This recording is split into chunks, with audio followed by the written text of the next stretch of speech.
Okay.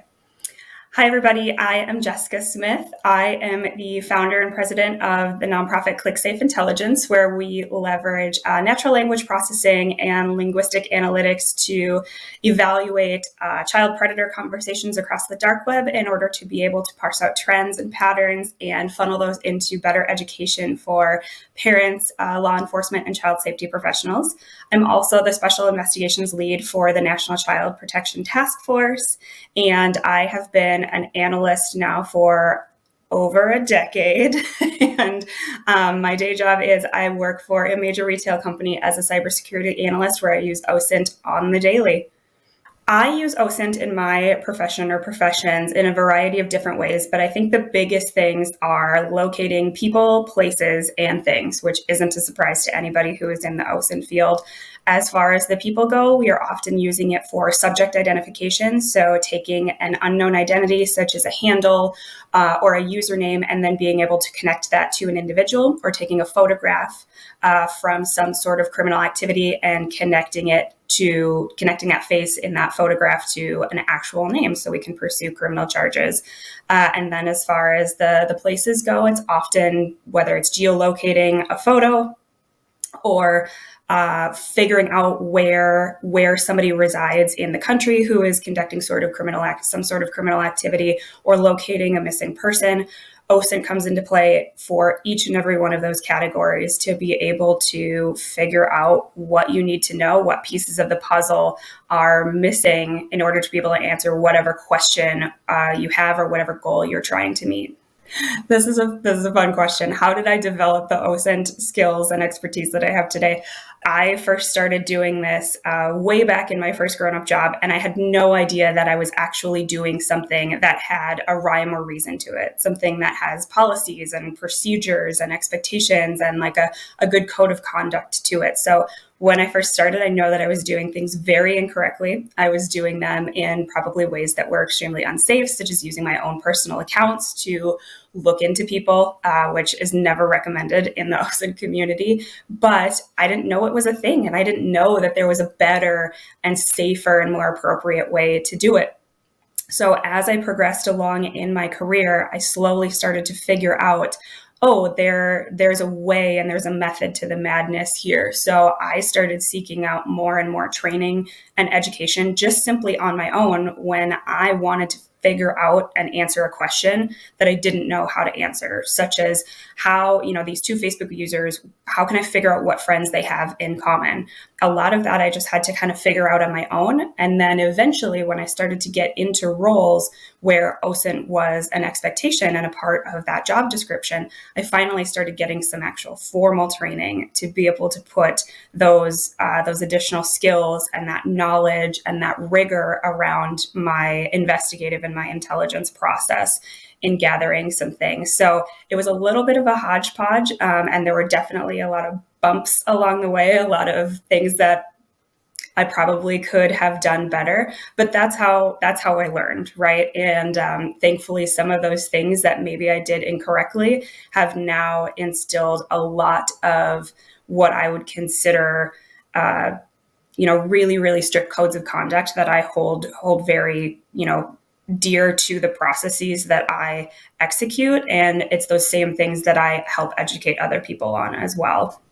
As far as some of the specific educational materials that I sought out in the trainings, like most everyone in the OSINT field, Michael Bazel's OSINT techniques or Intel techniques is one of the best and most comprehensive forms of OSINT education out there. It's great. I mean, I think I still have his first edition behind me somewhere in my office here, and I still refer to it when I forgot some sort of long lost technique that I need to pull out and leverage. And the fact that the OSINT world changes so quickly, it's great to be able to have something tangible to hold on to that I can continually refer back to when I need a refresher or when I need some sort of new and innovative way of looking for something. So love Michael Bazel's book.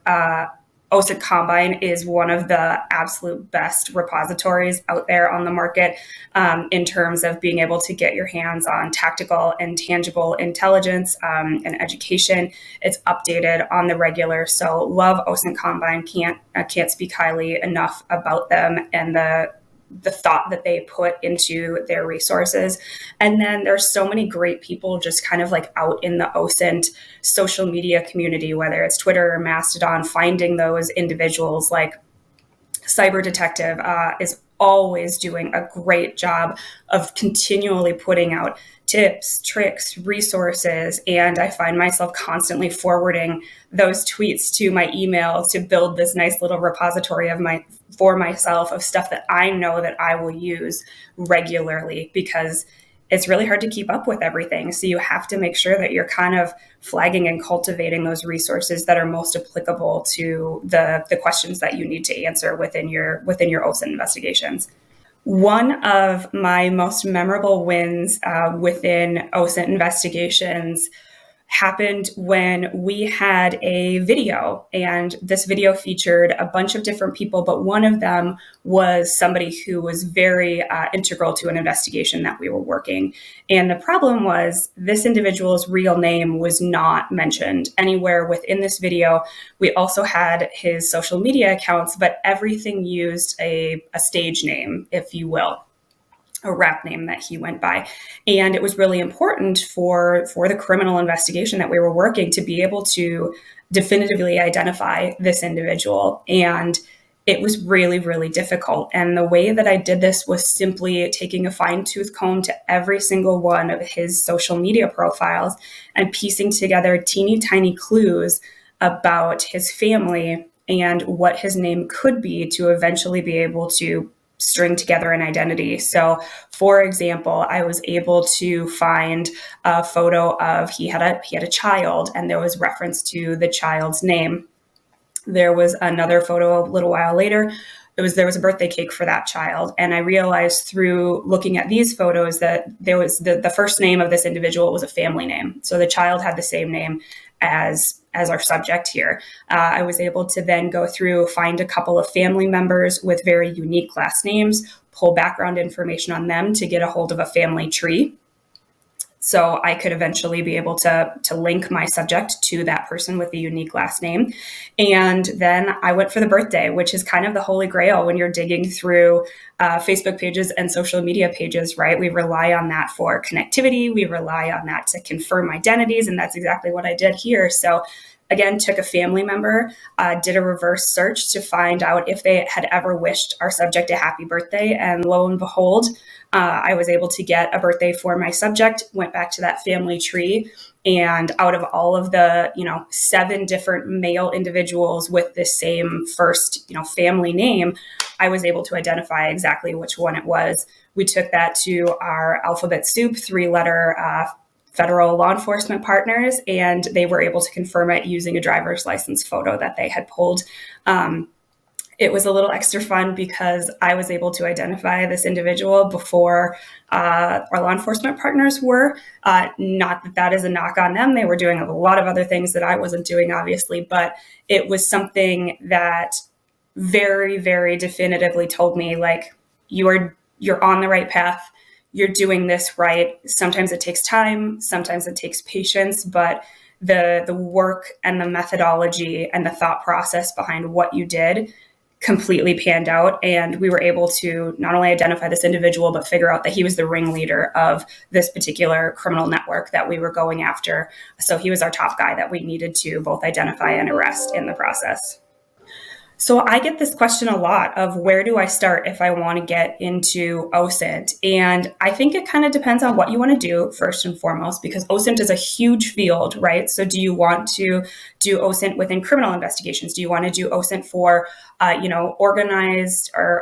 organized risk assessments, those different things? So figure out where your passion is, where your heart is first and foremost.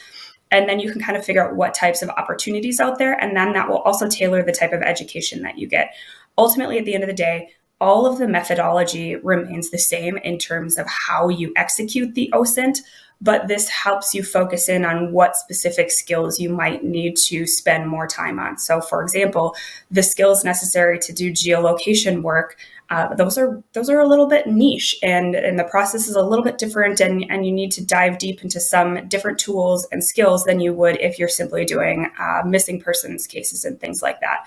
So think about those things, try to answer some of those questions, try to think about things that you don't want to do.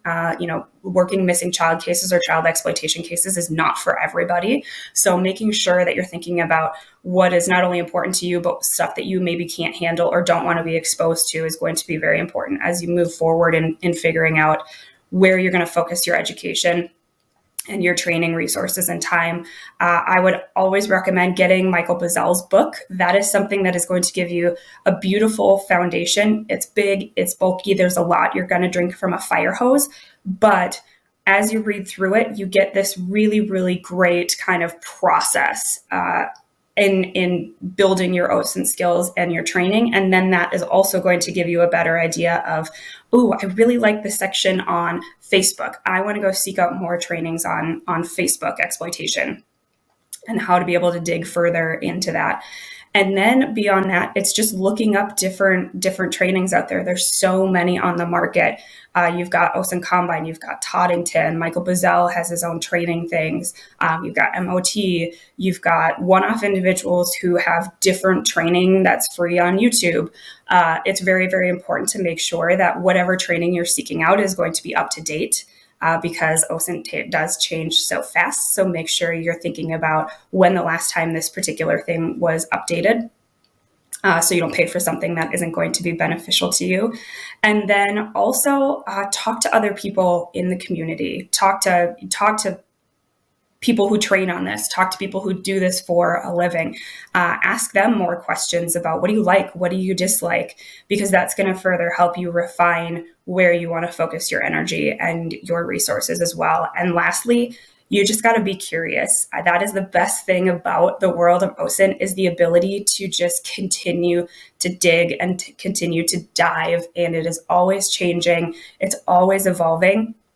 So it's just an endless world of opportunity in terms of hunting and sleuthing and answering questions that you want. So the more curious you are, the more you're willing to take in, the more you're willing to learn, the better experience that you're going to have. Really, you can never stop learning in this field. So make sure that you're ready to embark on a journey where continued education is essentially a requirement to stay competitive.